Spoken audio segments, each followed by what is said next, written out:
إياك نعبد وإياك نستعين اهدنا الصراط المستقيم صراط الذين أنعمت عليهم غير المغضوب عليهم ولا الضالين آمين. Assalamualaikum warahmatullahi ta'ala wabarakatuh. Alhamdulillahi wahdah sadaqa wa'dah wa nasara 'abdah wa 'azza jundahu wa hazamal ahzaba wahdah. Asyhadu an la ilaha illallah wahdahu la syarikalah wa asyhadu anna Muhammadan 'abduhu wa rasuluh. Allahumma shalli wa sallim ala sayyidina wa nabiyina wa habibina syafiina wa zuhrina wa maulana Muhammad wa ala alihi wa sahbihi wa man da'a bi da'watihi wa sanna bi sunnatihi ila yaumiddin. Rabbi ishrah li sadri wa yassir li amri wa hlul 'uqdatam min lisani yafqahu qawli. Subhanaka la ilma lana illa ma 'allamtana innaka antal alimul hakim. Wala haula wala quwwata illa billahil aliyyil azim. Qala Allah Subhanahu wa ta'ala fi kitabil azim ba'da auzubillahi minasyaitonir rajim. Bismillahirrahmanirrahim. Wa ma kana mu'minin wala mu'minatin idza qadallahu rasuluhu amran ay yakuna lahum khiyaratu min amrihim wa may ya'sillaha wa rasulihi faqad dhalla dhalalan ba'ida. Shadaqallahul azim. Wa qala Nabi sallallahu alaihi wasallam bada islamu ghariban wa say'uru ghariban kama bada fatuba lil ghuraba. Artinya Islam itu bermula keadaan asing dan dia kembali akan menjadi asing. Oleh itu berbahagialah kepada orang yang asing. Alhamdulillah yang dihormati Fadil Tuan Imam kita, kemudian Fadil Tuan Bilal, Tuan Siap, pengurusi masjid, datang kuasa masjid, muslimin, muslimat yang dirahmati Allah. Alhamdulillah kita panjatkan puji dan syukur kepada Taala kerana kita dapat bersama malam ini untuk kita sambung kuliah kita berkenaan dengan akidah ahli sunnah wal jamaah ini. Hari itu kita dah masuk berkenaan dengan beriman kepada Rasul. Jadi malam ini kita sambung lagi. Malam ini kita lihat tajuk ciri-ciri beriman kepada Rasul. Apakah ciri-ciri? Apakah ciri-ciri kita beriman kepada Rasul ataupun kepada baginda Nabi Muhammad sallallahu alaihi wasallam? Baik. Terdapat lebih kurang dalam 13 ciri. Berapa tuan-tuan? Ada 13 ciri. Ciri beriman kepada Rasul ada 13. Yang pertama, beriman bahawa Allah Ta'ala mengutus dan membangkitkan Rasul-Rasul ke alam dunia ini ialah untuk membawa berita gembira. Untuk membawa berita gembira kepada orang-orang yang taat dan yang beramal soleh. Apa berita gembiranya tuan-tuan? Berita gembiranya itulah berupa balasan kebaikan, pahala lah, dan syurga yang telah dijanjikan oleh Allah Subhanahu Wa Taala. Allah Ta'ala ni dia sifat ni, kalau berjanji itu sudah tentu dia menunaikan janji. Manusia kalau berjanji biasanya biasanya tidak menepati janji. Allah Ta'ala lain. Kalau Allah Ta'ala berjanji, maka Allah Ta'ala menepati janji. Begitu juga dengan para Nabi dan Rasul. Seandainya mereka berjanji, mereka akan menunaikan janji mereka. Okey. Jadi beriman kepada Rasul maknanya beriman bahawa Allah Ta'ala mengutus dan membangkitkan Rasul-Rasul ke alam dunia ini adalah untuk membawa berita gembira kepada orang-orang yang taat dan mengerjakan amal yang soleh dengan balasan pahala dan syurga yang dijanjikan oleh Allah Ta'ala. Di samping itu juga mereka juga membawa berita yang menakutkan, berita yang mendukacitakan. Kepada siapa? Kepada orang-orang yang ahli maksiat, orang yang derhaka kepada Allah Subhanahu Wa Taala, di mana mereka janjikan dengan azab sesaan yang pedih di harap besoklah.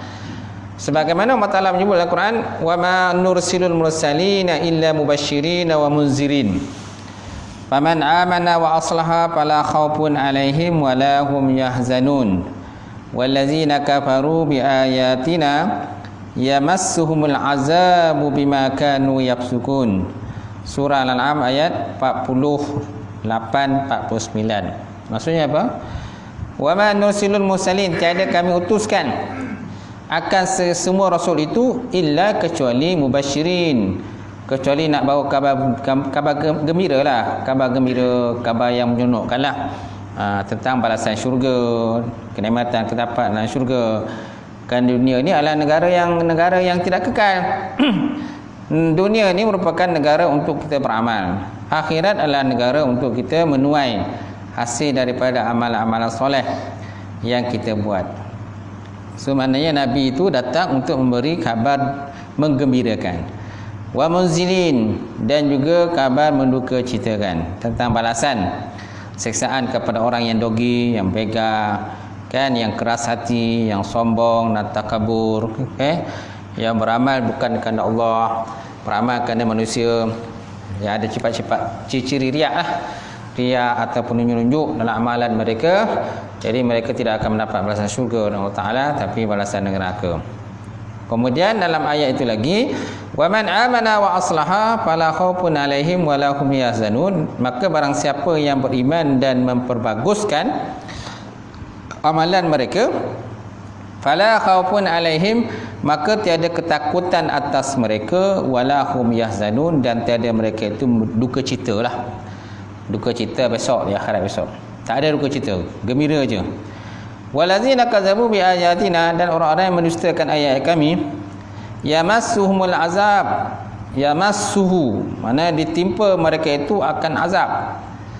Asal makna masa ni mana disentuh oleh mereka itu akan azab. Bima kanu yafsukun, dengan barang yang adalah mereka itu yafsukun, mana mereka fasik, ataupun tidak melakukan ketaatan lah kepada Allah Subhanahu Wa Taala. Okey, ini ciri yang pertama. Ciri yang kedua, dalam konteks kita beriman kepada Rasul ini, beriman bahawa para Rasul itu diutus dan dibangkitkan oleh Allah Ta'ala ke alam dunia ini adalah untuk memastikan tujuan asasi syariat Islam, iaitulah untuk mengajak menyembah Allah Subhanahu Wa Taala. Samping itu untuk membangunkan agama Islam.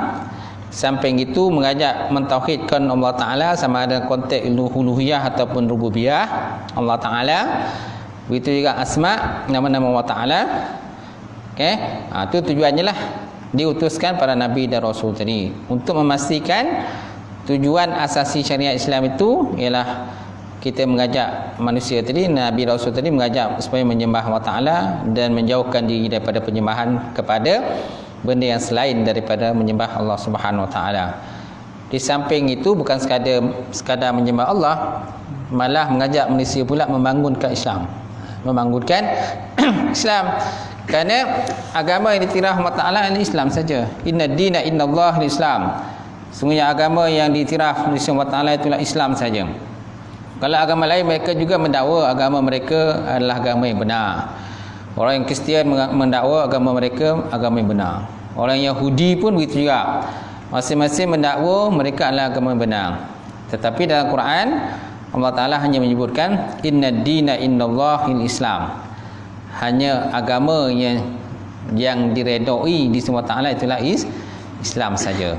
Makna Islam itu ialah penyerahan diri kepada Allah dan taat dan patuh di atas segala arahan dan juga perintah Allah Ta'ala. Kemudian Allah Ta'ala menyebut dalam satu ayat yang ada kaitan dengan perkara yang ciri nombor 2 ini. Allah Ta'ala sebut dalam Quran, dia kata wa ma arsalna min qablika min rasulin illa nuhi ilaih annahu la ilaha illa ana fa'budun. Surah Al-Anbiya ayat 25. Wa ma arsalna, dan tiada kami utuskan, min qablika, daripada sebelum engkau, min rasul, daripada rasul, illa, kecuali nuhi ilaihi, kecuali diwahyukan, kami wahyukan ilaihi kepadanya. Apa yang diwahyukan? Annahu la ilaha illa ana, bahwasanya tiada Tuhan yang sembah melainkan aku, kata Allah. Fa'budun, maka sembahlah oleh kamu akan daku. Kata Allah Subhanahu Wa Ta'ala. Semaknanya para nabi dan para rasul, Kan tugas mereka mengajak manusia ini mentauhidkan Allah dan menghindarkan dari diri daripada apa-apa sajalah pahaman-pahaman ataupun kuasa-kuasa yang tidak layak, ya, yang nak dinisbahkan kepada Allah Subhanahu wa taala. Okey. Kemudian yang ketiga, kemudian Allah Taala sebut dalam ayat lain, dia kata walaqad ba'asna fi kulli ummatin rasula an ibudullah wajtanibut taghut minhum man hadallahu minhum man haqqat alaihimud dhalalah fasiru fil ardi fanzuru kaifa kana 'aqibatul mukazzibin. Surah An-Nahl ayat 36. Walaqad ba'asna, ada sungguh kami bangkitkan, kami utuskan, fi kulli ummatin, pada setiap umat, rasula, rasul, anibudullah, yang mana tugas tadi mengajak menyembah Allah Ta'ala, wajtanibut taghut, dan menghindarkan diri daripada penyembahan kepada taghut. Taghut ni boleh bermakna syaitan, boleh juga bermakna berhala, dan apa-apa sajalah yang menyesatkan, yang tak sepatutnya kita mengabdikan diri kepada benda tersebut. Kemudian Allah Ta'ala juga sebut, dia kata wa minhum man hadallahu wa minhum man haqqat alaihimud dhalalah. Maka sebahagian mereka itu orang-orang yang Allah Ta'ala bagi hidayah petunjuk pada mereka, wa minhum, dan sebahagian mereka pula tetap mereka itu dalam kesesatan, tetap dalam sesat. Macam mana kita buat macam tu jugalah, hati mereka tidak berpaling, ataupun tidak berpindah daripada menyembah patung kepada menyembah Allah Ta'ala. Mereka tetap menyembah patung, ataupun benda-benda yang selain Allah Ta'ala itu sampai bila-bila. Semaknanya hati mereka itu telah pun ditutup oleh Allah Subhanahu wa taala. Fasiru fil ardi, oleh itu maka naklah kamu berjalan dalam muka bumi, fanzur, maka tilik oleh kamu, kaifa kana 'aqibatul mukazzibin, bagaimana adalah ianya Allah Taala tadi memberikan balasan kepada orang yang durhaka dan juga mendustakan Allah Subhanahu wa taala. So kita digalakkan berjalan dalam muka bumi lah. Berjalan ke bumi ini tak semestinya ke rumah kita je. Dalam kampung kita berjalan juga. Tahu tak? Kat Linsum ni kan berjalan tak? Berjalan. Hulu Kelir, Kerai Kebaru, berjalan. Masuk jalan ni keluar daripada Linsum ni lah. Pergilah tempat-tempat lain. Kan? Pergilah luar negara ke, pergilah Thailand ke, Bandung ke. Okay? Pergilah orang kata ke menunaikan haji ke, umrah ke, ataupun pergi ke Korea ke apa sebagainya kan. Jangan pergi Korea jadi Korea sudah. Pergi Korea tak apa, pergilah jalan-jalan, lihat bagaimana negara orang kan. Memang kita digalakkan berjalan, tapi nak berjalan pun kena ada duit lah. Tak ada duit tak boleh jalan. Betul tak kan? Nak duit kena berjalan, mesti ada sponsor. Kan capur nak bayar tambang pula. Ustaz kata berjalan, berjalan macam mana? Duit tak ada? Tak ada duit tak payahlah berjalan, duduk di rumah je. Baik. Yang ketiga, ciri beriman kepada Rasul. Beriman pada Rasul yang ketiga itulah dengan mentasdikkan dalam hati bahawa semua Rasul-Rasul itu adalah utusan Allah, dan tidak membeza-bezakan antara Rasul, seorang Rasul itu dengan Rasul-Rasul yang lain. Itu mana beriman Rasul. Tasdik ni mana membenarkan dalam hati bahawa semua Rasul itu adalah utusan Allah Subhanahu wa taala. Dan Rasul itu orang yang memang dilantik oleh Allah, bukan melantik diri sendiri. Kerana ada orang yang melantik dirinya sendiri sebagai nabi ataupun rasul. Sedangkan mereka tidak menerima apa-apa kitab. Mereka tidak menerima apa-apa wahyu daripada Allah Taala, dan mereka pun tidak ada mukjizat. Sedangkan para nabi dan rasul ni dia mesti ada mukjizat. Mukjizat mana kejadian luar biasa yang Allah Taala anugerahkan kepada mereka. Ni apa mukjizat yang ada? Tak ada benda mukjizat kan? Mencakap-cakap kosong aja. Kalau cakap kosong saja, tak boleh kita katakan mereka itu sebagai rasul. Sedangkan rasul itu juga dikurniakan sebuah kitab. Macam Nabi Muhammad SAW dikurniakan kitab Quran sebagai mukjizat yang terbesar daripada semua mukjizat baginda Rasulullah sallallahu alaihi wasallam. Dan tidak membezakan antara rasul itu dengan rasul yang lain. Kerana setiap rasul itu tugasnya adalah tugas yang samalah, mengajak beriman kepada Allah Taala dan juga mengajak menghindarkan diri pada penyembahan taghut. Sedangkan ada sebahagian daripada golongan itu tuan, mereka beriman dengan sebahagian Nabi, sedangkan sebahagian Nabi lagi mereka tidak beriman. Mereka beriman dengan Nabi Musa ataupun dengan Nabi Isa, tapi mereka tidak beriman kepada Rasulullah sallallahu alaihi wasallam, pada Nabi Muhammad. Mereka tak beriman. Ataupun ada yang beriman dengan Nabi Musa, sedangkan Nabi Isa dia tak beriman. Dia tidak beriman dengan Nabi Isa. Seperti kaum Yahudi lah. Kaum Yahudi ni hanya beriman dengan Nabi Musa, sedangkan dengan Nabi Isa dia tidak beriman. Ada pula yang beriman dengan Isa, tetapi dengan Nabi Musa dan Nabi Muhammad dia tidak beriman, ataupun Nabi-Nabi lain. Jadi mereka memilih Nabi-Nabi tertentu untuk mereka beriman. Sedangkan umat Nabi Muhammad SAW tadi, kan, mereka disuruh beriman dengan semua para Nabi dan juga para Rasul. Cuma syariat mereka telah pun terbatal hasil daripada diutuskan ataupun dilantik Nabi sebagai Rasulullah. Baik, dalam Quran ada ayat menyebutkan bahawa mereka itu beriman dengan sebahagian Nabi dan tidak beriman dengan sebahagian Nabi. Contoh surah An-Nisa ayat 150 dan 151, di mana Allah Ta'ala sebut dalam Quran, dia kata innallazina yakuruna billahi wa rasulihi wa yuriduna ayyufarriqu bainallahi wa rasulihi wa yaquluna nu'minu bi ba'din wa nakfuru bi ba'd wa yuridu ayyattakhidhu baina zalika sabila ulaika humul kafiruna haqqan wa atadna lil kafirina azaban muhina. Maksudnya sesungguhnya orang-orang yang kafir, yang kufur kepada Allah, billah wa rasul dan rasulnya, wa yuridu dan mereka itu berkehendak ayyufariku bahawa membezakan ataupun memecahkan baina Allah wa rasuli, di antara Allah Taala dan rasulnya, ataupun nak membezakan antara beriman dengan Allah Taala dan beriman dengan Rasul. Wa yaqulu dan berkata mereka itu nu'minu bi ba'din wa nakfuruna bi ba'd. Kami beriman dengan sebahagian dan kami engkar dengan sebahagian. Nampak? Mereka beriman sebahagian, sebahagian lagi mereka tak beriman. Wa yuriduna ayyattakhidhu baina zalika sabila. Dan mereka juga berkehendak bahawa mengambil mereka itu di antara demikian tadi akan sebagai jalan. Ulaika humul kafirun haqqan. Mereka itulah orang-orang yang kafir, akan sebenar-benar kafir. Wa atadna lil kafirina azaban muhina. Dan kami sediakan bagi orang yang kafir itu, yang engkar tadi, azaban muhina, akan sebagai azab yang hina. Akan sebagai azab hina. So maknanya ada sebahagian di kalangan manusia begitu. Orang kafir itu juga terbagi pada 3 firqah. Maksud dalam kitab ni. Firqah pertama, firqah mana golongan? Orang kafir terbagi pada 3 golongan. Yang pertama, firqah yang pertama tidak beriman kepada Allah dan Rasul, seperti golongan komunis dan lain-lain yang tidak ada agama. Kan?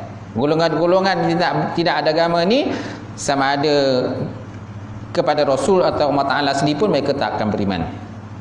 Okay? Seperti golongan komunis ataupun golongan-golongan ateis, kan, yang tidak percaya pada Tuhan. Tapi bila dalam keadaan sempit dan terdesak, tahu pula mereka percaya pada iman, kata percaya pada Tuhan tu, minta pertolongan pada Tuhan. Tapi bila dalam keadaan selesa dan senang, mereka tak percaya pada Tuhan. Yang kedua, firqah yang kedua, beriman kepada Allah Ta'ala sahaja dan tidak beriman kepada Rasul-Rasul.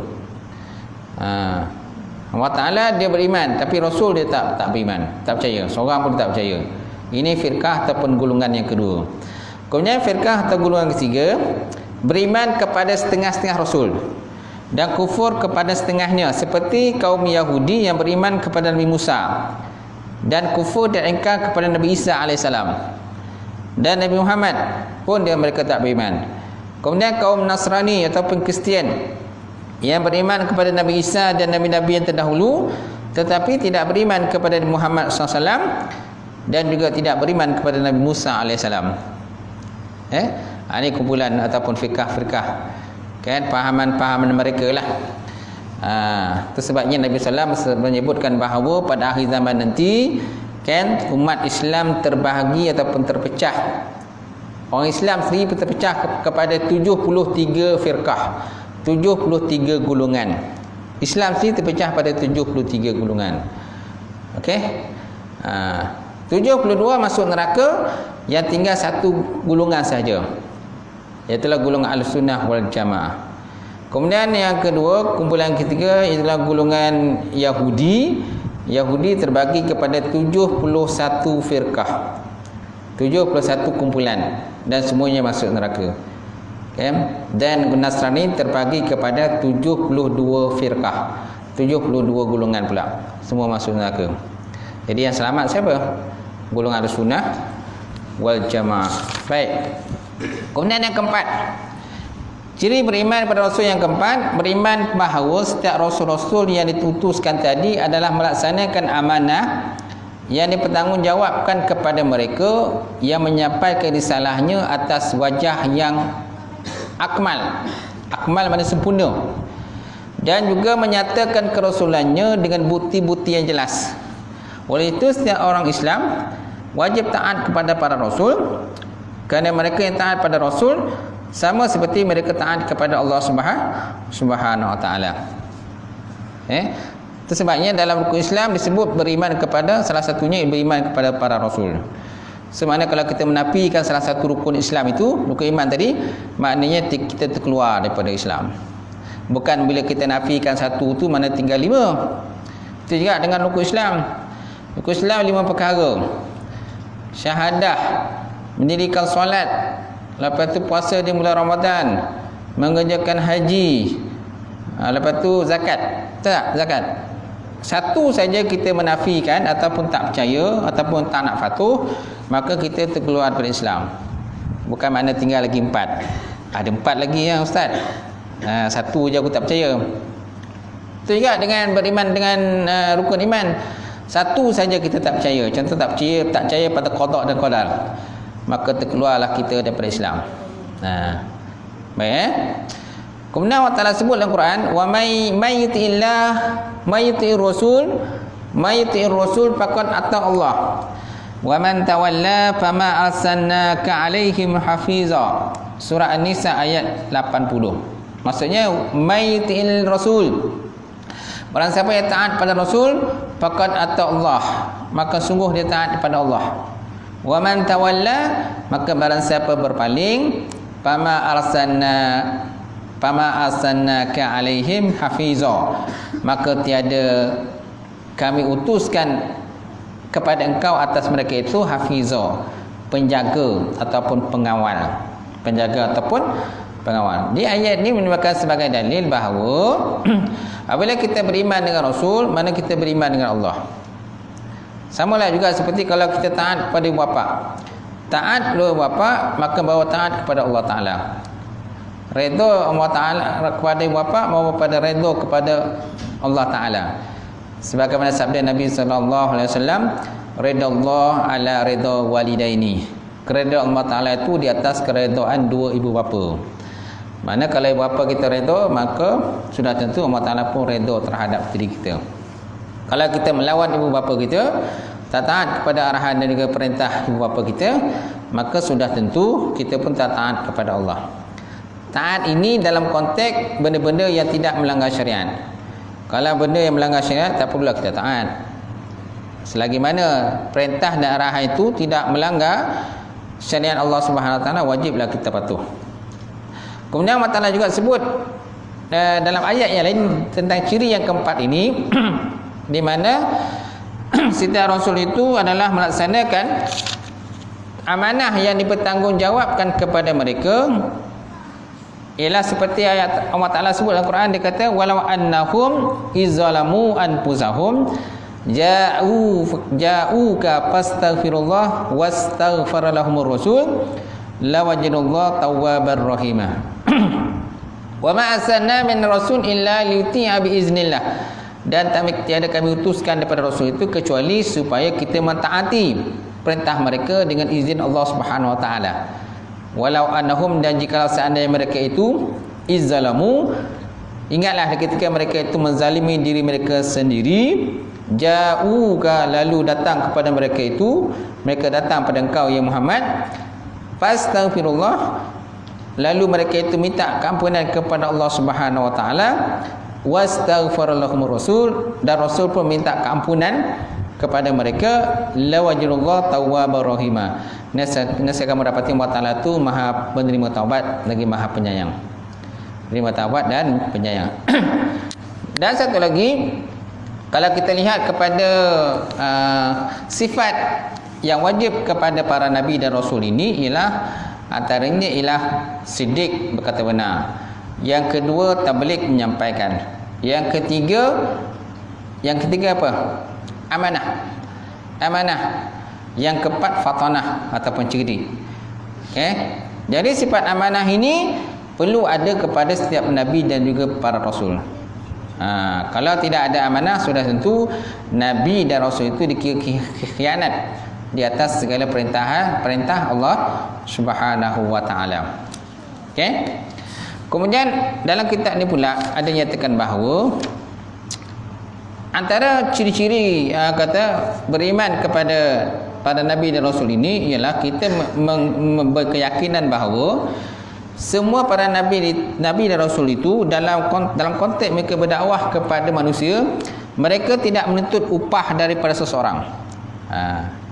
Mereka tidak menuntut upah daripada seseorang. Mereka tidak mahu menerima bayaran daripada manusia dalam menyampaikan risalah mereka. Mereka semata-mata mencari pahala atau keredaan daripada Allah Subhanahu wa taala. Maka setiap nabi dan rasul selalu menyelamatkan terhadap puncak kesaksiannya, menyatakan terang-terangan dan juga kenyataan bahawa mereka tidak menghendaki upah di atas dakwah. Apa saja dakwah yang mereka sampaikan, sama ada dakwah bilhal ataupun bilisan. Dakwah bilhal ni maksudnya dakwah si environment. Sedangkan dakwah bilisan ni dengan dakwah dengan lidah para nabi dan juga para rasul. Jadi dalam konteks mereka berdakwah tadi, mereka tidak menginginkan balasan seperti upah daripada seseorang yang mereka dakwahkan. Sebagaimana Allah Ta'ala sebut dalam Quran, dia kata sebagaimana nyatakan oleh Nabi Nuh, Nabi Hud alaihissalam, ya qaumi la as'alukum alaihi ajra in ajriya illa 'alal ladzina fatarani allazi fatarani afala ta'qilun. Maksudnya, ya qaumi, wahai kaumku, la as'alukum alaihi ajra, aku tidak minta upah atas kamu. Hasil daripada dakwah aku ni, aku dakwah kepada kamu ni, ngajak kamu masuk Islam ni, ngajak buat kebaikan ni, aku tak minta bayaran apa-apa pun. Kata para Nabi Rasul, in ajriya illa, tidak adalah balasan illa kecuali alal ladzina fatarani afala ta'qilun.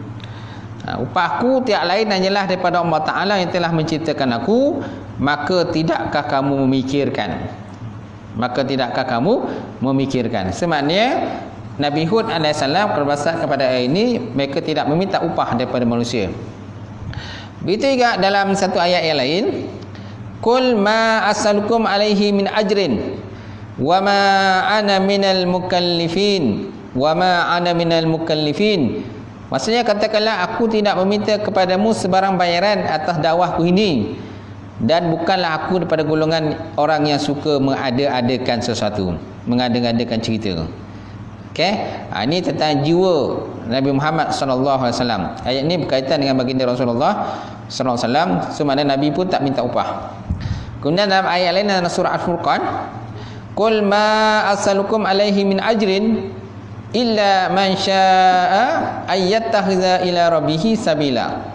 Maksudnya, aku tidak meminta kepada kamu balasan bagi apa yang aku sampaikan pada kamu, selain daripada berimannya seseorang yang mahu mendapatkan jalan sampainya kepada keredaan Allah Subhanahu wa taala. Okey, itulah kata tugas pada Nabi Rasul. Yang penting mereka kata mereka dah sampaikan. Sama ada orang nak bagi upah ke tak bagi ke, kan, tetap Nabi dan Rasul itu tidak meminta upah ataupun bayaran lah. Okay, itu sebabnya ada sebahagian pada dakwah ni mereka tidak meminta upah apa-apa. Mana-mana saja mereka berdakwah, mana-mana saja mereka belajar, mengajar, ataupun berdakwah, berceramah dan sebagainya, so mereka tidak meminta upah apa-apa. Tu kalau seandainya ada orang lain yang kata mana dia mungkin ada pendapatan lain lah. Tapi kalau tak ada pendapatan lain, itu saja yang pendapatan yang ada pun tak juga menjadi kesalahan. Tak juga menjadi kesalahan kepada kita untuk mengambil upah. Malahan baginda Nabi SAW juga pernah bersabda, sebaik-baik upah yang kamu terima ialah upah daripada kamu mengajar Quran. Mengajar Quran. Okey? Sebenarnya dengan mengajar Quran pun boleh kita mengambil upah ataupun bayaran lah. Tapi jangan cokik darah lah. Jangan cokik kan. Dah macam bisnes lah. Perniagaan kan. Dan jadi benda tu jadi perniagaan pula.